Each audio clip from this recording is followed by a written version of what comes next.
my name's George Middleton. I work for the Olympic Delivery Authority.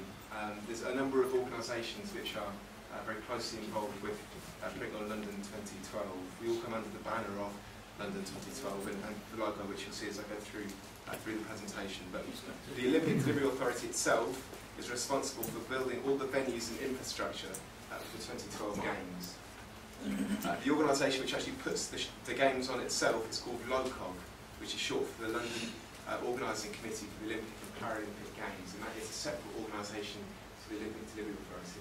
LOCOG is the organisation which SEPCO is chairman of, and LOCOG, the key difference is LOCOG is a private organisation, whereas the Olympic Delivery Authority is publicly funded.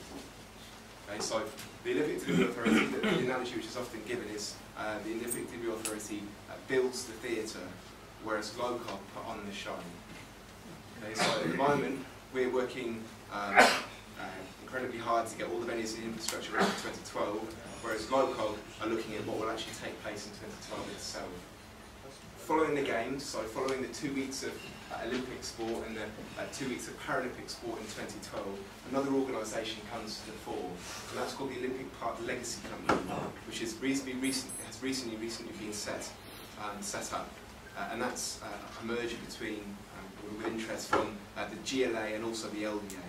So it's something which is being driven by Mayor Boris Johnson, and its focus is purely on following 2012, making sure that all the investment which is going into the East End of London and all the other opportunities which have been created for businesses and for people are taken with both hands, and those benefits and these opportunities are realised for as long as possible and as wide as possible, not just for the East End of London but also the wider area.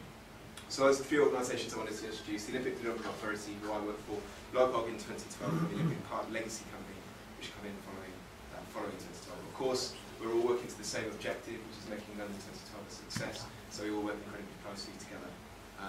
But what we're focusing on today is the role of the organisation that I work for, the IDA, which is how we abbreviate it. My role specifically is within the communications team, and I work in the community relations team, so we focus on being the interface between people who live closest to the park and the contractors who work upon it. So this is probably the furthest I've come to speak to a group, because we are speaking to people who are looking out their windows and seeing the park there and making sure that the impact of having Europe's largest construction site is kept to a minimum on their everyday lives. We also do lots of work with schools, which is the majority of the work that I do. But every now and again, we get an opportunity to come somewhere different. So, I've mentioned and I've introduced who the ODA is. I'm going to try and make this as visual as possible, so it's not just my words. But here's a photo of the Olympic Park before we began work on it. So we moved onto the park in the spring of 2007. You can see, are people familiar with Stratford and surrounding area? Yeah. Okay. This is a particularly unglamorous shot. It's a fairly unfair shot of the area of Stratford prior to we beginning work on it. But there was lots of light industry on that side. There's lots of brown fields. There were also some businesses, and there were some travellers communities which were on that site. So it's quite a diverse site, but it was right for a regeneration programme, which is why it was selected as the site of the London 2012 Games. The reason I like this picture is you can see the proximity to Canary Wharf off in the background. So whereas people, and certainly when I first moved down to London, having been brought up in the Midlands, and I said that I was moving to Stratford, people automatically was thinking I was talking about Stratford-upon-Avon. I couldn't quite understand as to why the Olympics were happening in Stratford-upon-Avon. I think it's fair to say in the 4 or 5 years since I've been in Stratford, and I can't take any credit for it at all, Stratford's become a place in its own right. People now, I think nationwide, know exactly where Stratford is and what is happening in Stratford. So that in itself is some progress for the place. The other thing to say is that when the IOC, I understand this is the case, when the IOC, the International Olympic Committee, came over to London to look at the bid, check the feasibility of it, one of the angles that the London bid organisation was very keen to show was this proximity to the centre of London. So it's not this far away place, which is miles away. It's in fact incredibly close to Canary Wharf, to the city, and is one of the best connected places anywhere in the country. So what we've done, the Olympic Delivery Authority has broken down its construction programme into a number of different phases. The first phase was very much about looking at the land that we had and looking at the plans that we had for the area, so which venues would be going in which place, making sure we had the correct permissions from each of the different local authorities and other stakeholders involved in the area.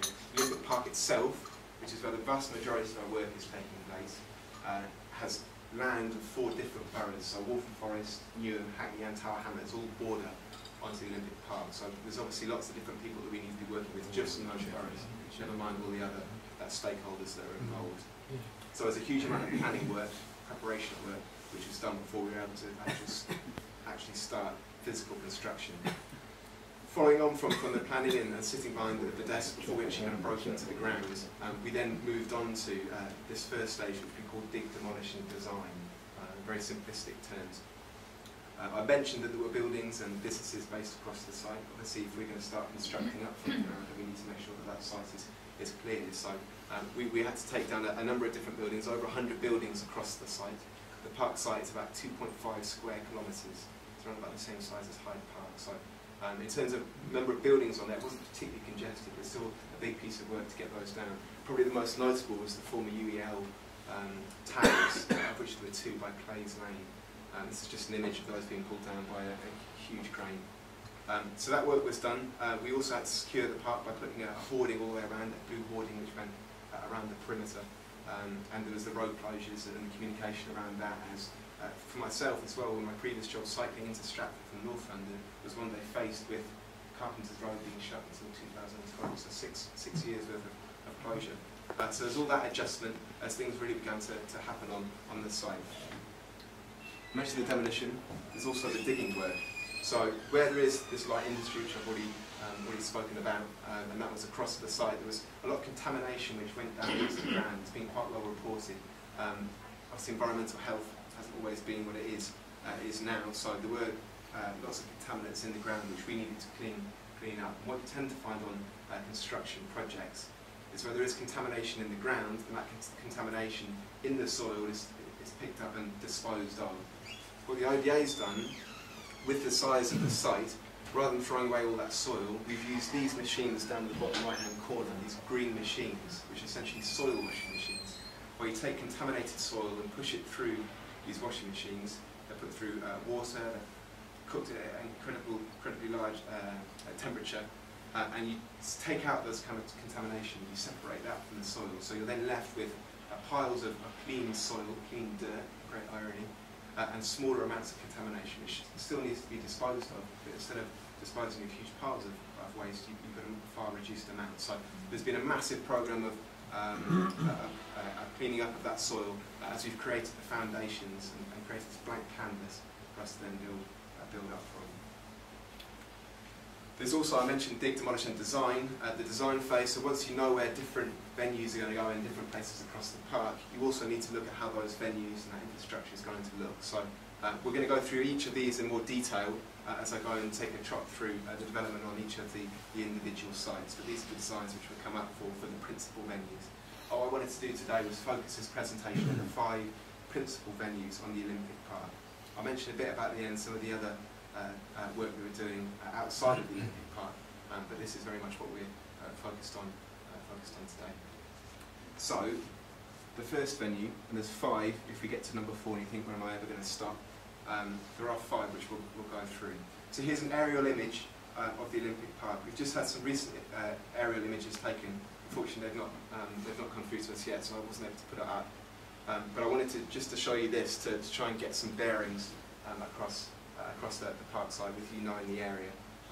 It might mean a bit more when I'm talking through each of the venues if you know roughly where they are. Okay, so this is looking from south to north across the Olympic Park.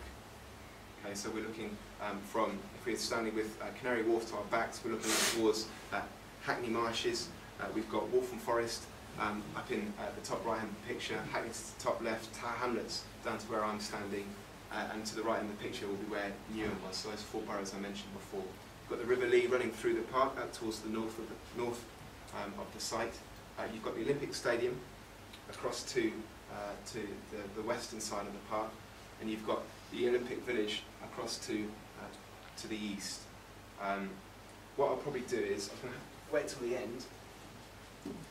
I've got a few maps which I brought along, the maps of the park, which you can all take back. If I just throw those down on your table, then I can speak a bit more about where a couple of things are on this image, but when I'm talking through them, you can get a feel for where they are in relation to each other. I'll throw those down on the tables.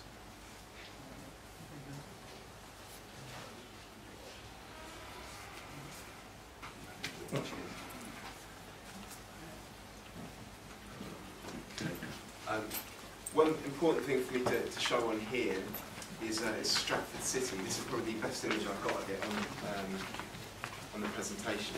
Stratford City has been developed on that eastern corner of the Olympic Park. Anyone familiar with what Stratford City development is? No. It's marked on your map. So it's actually separate to the Olympic Park, although marked on the map. I won't spend too much time on it because it's not actually an Olympic Delivery Authority development, but it is a very significant one for Stratford and the regeneration of this area. And Stratford City is a development by an Australian company called Westfield, who's developed a shopping centre out at Shepherd's Bush. And they're also building a shopping centre in Stratford, which is going to be bigger than Shepherd's Bush one. And it's based just behind Stratford Regional Train Station. It's marked on your maps as well, on the right, mid-right of your maps. Stratford Regional Train Station is down on this right-hand side of the image, and the Stratford City development is just right next door to it. So what we're installing, the IDA is doing some upgrade works to the regional train station. Anyone who's been to Stratford Regional recently will have seen there's lots of hoardings up around there, and we're doubling the capacity of that station to be able to get, taking it from around about 60,000 people per hour up to over 120,000 people per hour, recognising the number of people who will be coming here in 2012, but also recognising the amount of development in this area between now and 2012 and likely following will mean that more people want to be coming into Stratford. So when you come out of Stratford, you go into Meridian Square, you'll turn left up onto a link bridge which has been pushed across the railway line. So you'll walk across the link bridge and you'll go into Stratford City, marked on your map. So you'll then carry on through Stratford City and you'll arrive at the Olympic Park, somewhere around about the Aquatic Centre. This is marked on your map. Okay, so it's a very significant development.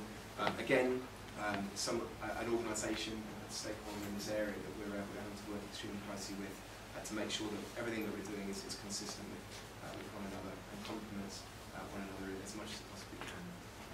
So that's an area of the park.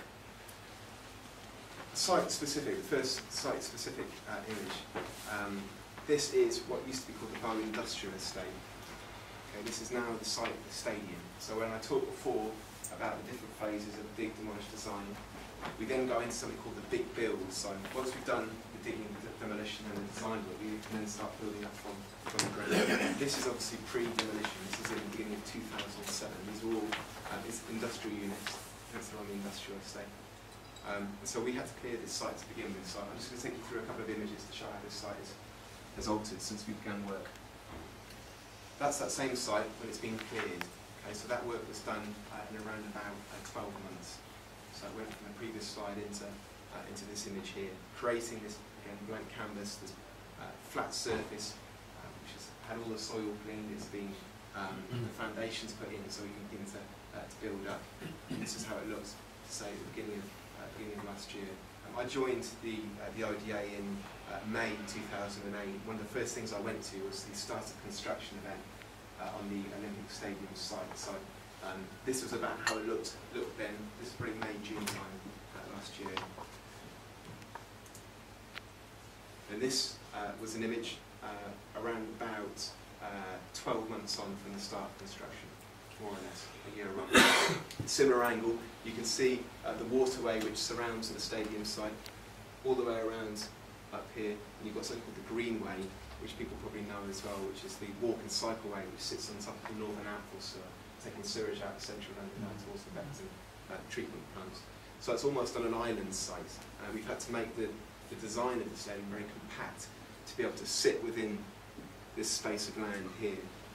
So a lot of the concourse, the places where you buy your drink and your t-shirt, have been taken out from the inside of the building and will be located in pods around the outside of the stadium to make it more compact during 2012, but also where we're looking to alter the shape of the stadium following 2012, it will make that transition for the season. We'll speak more about in a moment. So that's earlier this summer. That's from a different angle, again showing you the proximity into Canary Wharf, and you can't quite see the city off to the right-hand side, but really quite striking image, and another way of seeing those waterways around the stadium. So this is kind of down towards the southern end of the Olympic Park, the greenway running just along there for your bearings. And this is the most recent image we've got. This is basically to show you that the stadium's structure, external structure, is near enough complete. The roof trusses are all the way in around the top. You've got the tiering within the stadium. You've got some of the bridges now going across to the stadium side itself. And when you look from the outside, it really very much does, you can quite clearly see on the picture, look like it's going to in 2012, which is that. So you can see with what, just over 2 years to the start of the Olympic Games, the external structure of that stadium is looking pretty much what it needs to look like in 2012. Looking towards legacy, and I've mentioned one of the benefits of having the concourse, etc., outside of the stadium, is where the current plans are to reduce the capacity of the stadium, which for games time will be 80,000. Current plans are to reduce that to 25,000 for legacy. So what you're essentially doing is taking the top tier of that stadium away and putting the roof, which sits around the top here during 2012, on top of the bottom tier. So you're just taking away the top tier. So that's been designed to be easy to take away, relatively easy in construction terms to take away, so it can become a smaller stadium for management and ownership in the years following 2012. Those are the current plans. It's been developed by the same people who built the Arsenal Emirates Stadium. So anyone who's been there, this is the same people who are building this. And between the start of the Games, the 27th of July 2012, and the end of the Paralympic Games, with the 80,000 seats in there, something like 1 million people who would have passed through that stadium in the summer of 2012. So it will be incredibly heavily used. It's probably a good opportunity as well to mention that as we go through, we think, well, you know, there's still lots of work to be done. Even looking at the image before of the stadium, there is, of course, you know, still lots of work to be done to complete these venues, particularly more so on some of the later images. We have got huge amounts to do. We have got a very challenging timescale. Things are where we need them to be at the moment, but it's worth noting that we actually need to have this construction programme finished by the summer of 2011. So it's not actually 2012, that is not our target. Ours is the summer of 2011 to have these venues, there's some infrastructure built, so the organising committee I mentioned before can then come in and make sure that everything is working as it needs to be working, doing test events, building up from an event with 20,000 people, 30,000 people, 40,000 people, up to the 80,000 capacity. So when people in the world's eyes go to this part of London in 2012, things are working, and we know things are working as they need to be. Okay, so we've got just over 1.5 years to have this construction programme complete. Right, so this is jumping across to another site. This is the Aquatic Centre site, which is situated pretty close to where the Olympic Stadium is. The Aquatic Centre is where all the swimming and diving will take place, and as I mentioned at the start, when you come through Stratford City to enter into the Olympic Park, the first thing you will see is this Aquatic Centre. I've got a picture of its design, which I'll show in a moment. It's a really striking design, which will be quite an entrance when you come through into the Olympic Park. It's the first building that you see. So this picture was taken around about springtime this year. I'll just talk through it. It'll become clearer as we go through. But again, you'll see a waterway running very close to this site. There's a huge amount of water across the Olympic Park, over 8 kilometres worth of water running through the site. So lots of bridges going in, which I'll mention again in a short while. For the Aquatic Centre, this is a southern wall which is being constructed. This is the first thing to come out of the ground when construction began on this in the autumn of 2008. The southern wall came out, and then up towards the northern part of the site, we've got 2 huge concrete pillars. And the aim of this is to construct a roof designed by Zaha Hadid to go on top of these just 3 supports. And that roof has been designed to look like a big wave. So the contractors on this site are building a steel structure to stretch from the southern wall onto these two supports in the northern site. While they're constructing the steel, they need to have these supports in underneath the steel as it begins to creep across the sides of this site. So it's around about 130 metre long, the roof. This is the steel structure. I'll also mention at this point that when people talk about all of this development happening in East London, there are, say, other sites which will host events in 2012. But this is a really nice example of where other parts of the country are already involved in the project, principally through business.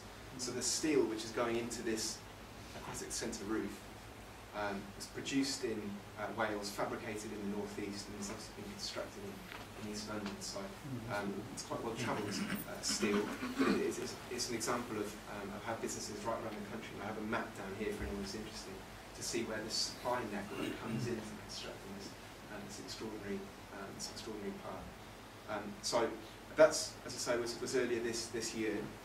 A more recent image from about 2 weeks ago is that one, looking across towards the stadium in the background. But this is looking up at this roof, which I mentioned is planned to look like a big wave. It's hard to do it credit on a picture. I think it's absolutely breathtaking generally when you go across there to see this huge structure supported only by this southern wall and these two pillars to the north, and the fact that that's all been constructed on site is quite an achievement. And what happened a couple of weeks ago is all these supports underneath the roof were taken out. Once the structure was complete, obviously we needed to get it between the 3 points before we could take any of the supports underneath away, and that was a hugely challenging operation for the guys on site to do. And actually what they did was that the roof was constructed ever so slightly higher than the actual supports which it now sits upon. So once the roof had finished, it got to its final points at each ends of the development. It was then lowered onto these supports, and so it was a real feat of engineering. And that roof is now sitting there in place, and the rest of the venue is now progressing. Although this is one of the most visual aspects of the park in terms of seeing something change over the last 12 months. This has been a real one to watch. That piece of work has now been done. In terms of what it looks like following 2012, is this. Okay, so that roof, which is on top of the supports, from a different angle, something like this. I said following 2012. This is a legacy picture. Okay, so you can see the shape of the roof. This is how the venue will be once we've taken away the seating. So in 2012 it will have 2 50-metre swimming pools, of which London only has one at the moment. 2 50-metre swimming pools and a diving pool, all underneath this roof. On this side of the building and also on the other side of the building will be 2 huge boxes of seats, again effectively temporary seating. So 17,500 seats within there. We recognise that there's not the need for 17,500 seats around these swimming pools following 2012. The facilities themselves will remain, those swimming pools will remain, the diving pool, but the boxes will be taken away, and where those boxes were based on either side of this building will be huge glass panel windows which replace it, and they go in there and allow lots of natural light into the venue. So that's following 2012. I want to show you that picture rather than the 2012 one, because I think you see a lot more of the building with those boxes taken away. This is the velodrome. This is a different stage of development. Again, a picture taken around about spring this year of this site. So the velodrome is where all the indoor cycling will take place. It's where Team GB had the vast majority of our success in 2012, winning I think 8 gold medals. I've got that correct, but our most success in Beijing. And I like this picture, particularly if people aren't as familiar with the construction industry, because you can see very clearly something we talk about a lot, which is piles, these huge kind of supports you put down into the ground, which allow us to build up these incredible structures, and they're often things which people don't get to see when the building is complete. So this is, as I say, from earlier this year, and this is a more recent picture, probably taken from around about a month ago, and you can see the shape of the velodrome. So this is up towards the northeastern corner of the park. I think you can see the A12 running along here. So anyone who uses the A12 to go into London, which I guess a number of you do, you'll now know what the structure is to your left-hand side as you're driving into London. And you can just see the beginning of the steel work going in the roof of this velodrome. You'll see what that's contributing towards in this image. So this is the roof of the velodrome. It's got the BMX track in the foreground, which is also Olympic sport. And this has all been constructed on what used to be the Eastway cycle circuit, so there's a bit of cycling heritage to this site. So that's how it's going to look in 2012. And one thing I really like about this building is all the rainwater which is caught on the roof of the velodrome will work its way down into the system. So when you flush the toilet at this venue, then you're flushing water from using the rain which is falling on the roof. So following 2012, the velodrome will remain, the BMX track will remain, but we're also putting a road cycle circuit as well as a mountain bike course. So you'll have 4 cycling disciplines all on this site, which will make it just about unique cycling around anywhere in the world.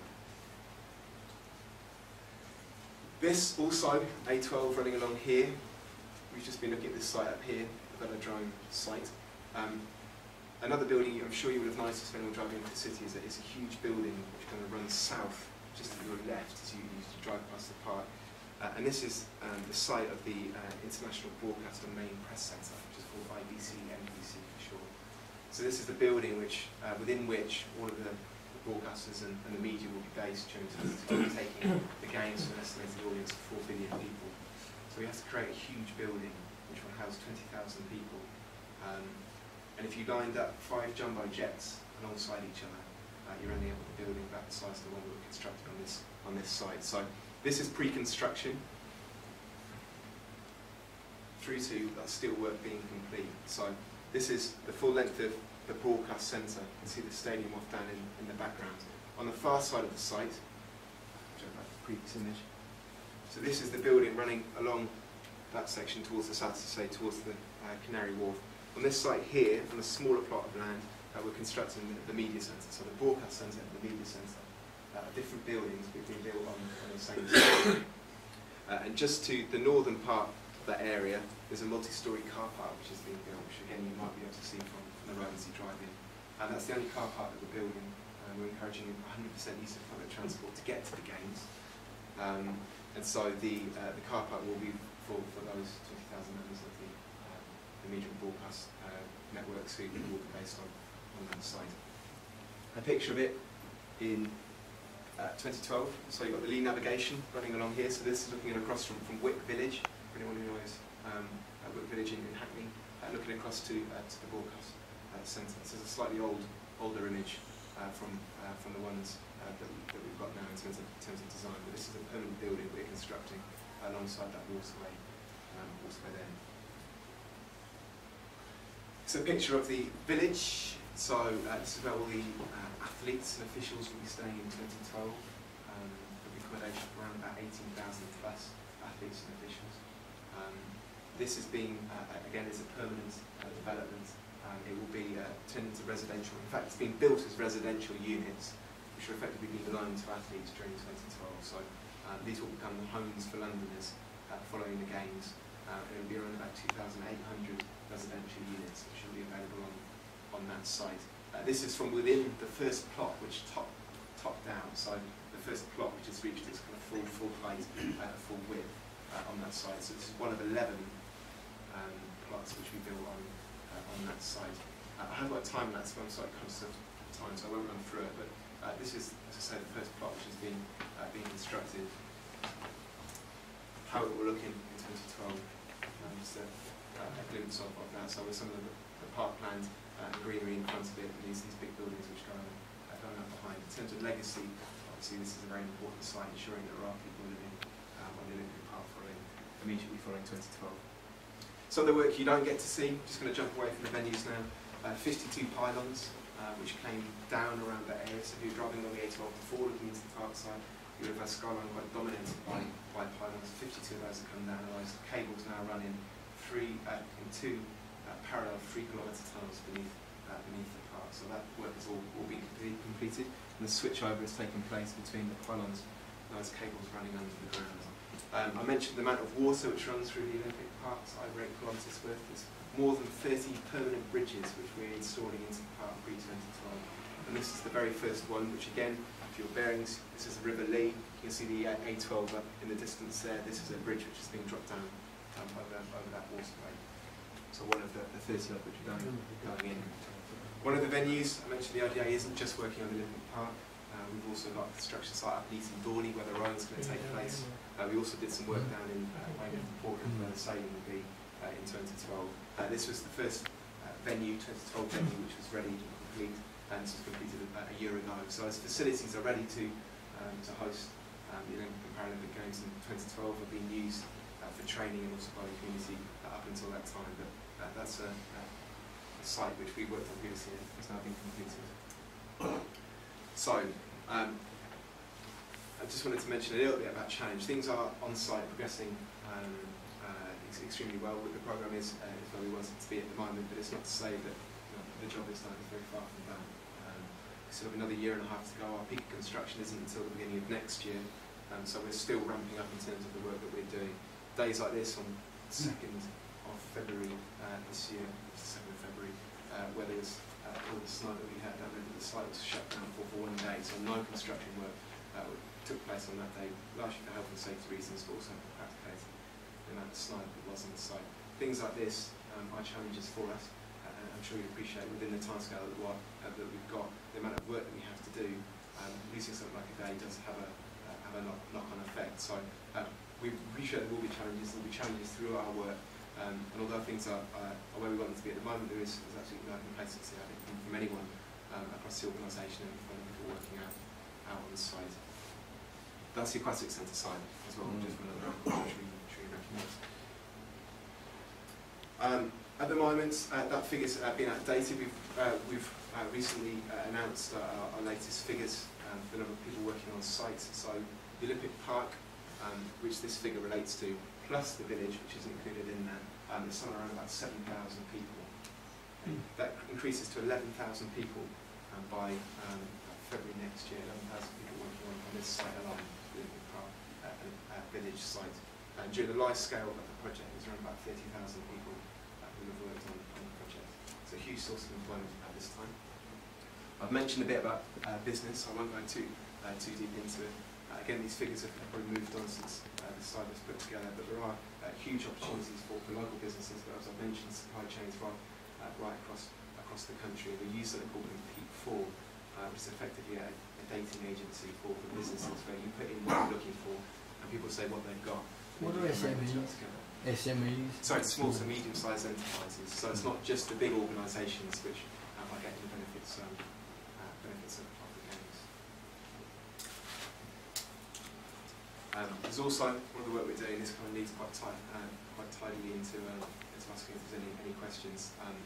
It's very important for us that all the work we're doing on this site isn't just kind of kept within the site. There's obviously lots of work which is done in the media to communicate what we're doing, but there's lots of positive stories which don't always get picked up on by the media. So we're keen to have as much outreach as possible to tell people how it is. It's not, of course, always positive. There are there's other things which are less positive to communicate as well, but communication is hugely important for us, and particularly within the team that I work in the local community, and making sure people in the local area who are particularly interested in that side are kept informed throughout all our work. So that goes from works in school through to people to say, well, Curtis to Europe's largest construction site, through to people, members of the Rotary Club, and also on the site. There is lots of work which is done, and it is work which we know is incredibly important.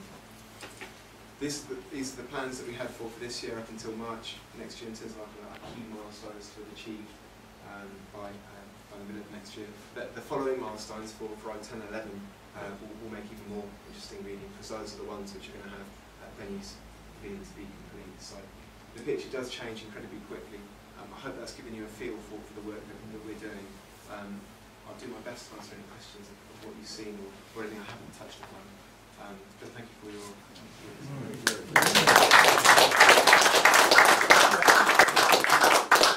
think we've got time just a couple of quick questions. Yes, Rob. In view of the fact that it's mostly on Hackney Marshes, what depth of piling did you have to go down to? Varies hugely. I'm probably not going to give a number either, because I wouldn't be confident enough in saying, but it very much depends on the the site. Within the stadium water broadcast centre, probably the deepest that we went. We're looking double figures in terms of piles down into the grounds. Double figures of what, metres? Double figures of meters. Yeah. Probably down about 30 metres, 34 metres. You see. Building control. We've used different ways of doing it. Some grounds, these are all things I learned. I haven't had a construction background prior to working on this. Somebody, the person that I know to tell people who are watching to turn their phones off. Sorry about that. So it's in terms we've used hammer piling. We've also used screw piling, depending on what the ground is like underneath where we're building. But it has very hugely important to what the buildings are. One more question. Yes. Yeah, I noticed on that last but one list, you had tours. Yes, we do. Thank you. Who do we You call contact? if anyone's got a pen. I may have some cards in my bag, but if anyone's got a pen, we do tours around the park site. So, whereas I've been able to come and speak through this today, if you do go out onto the site itself and see the venues, then it's a very different experience. The number you need to call is 0300 2012 001. I can send this through to you as well. 0300 2012 001. Thank you. Returning? Joe.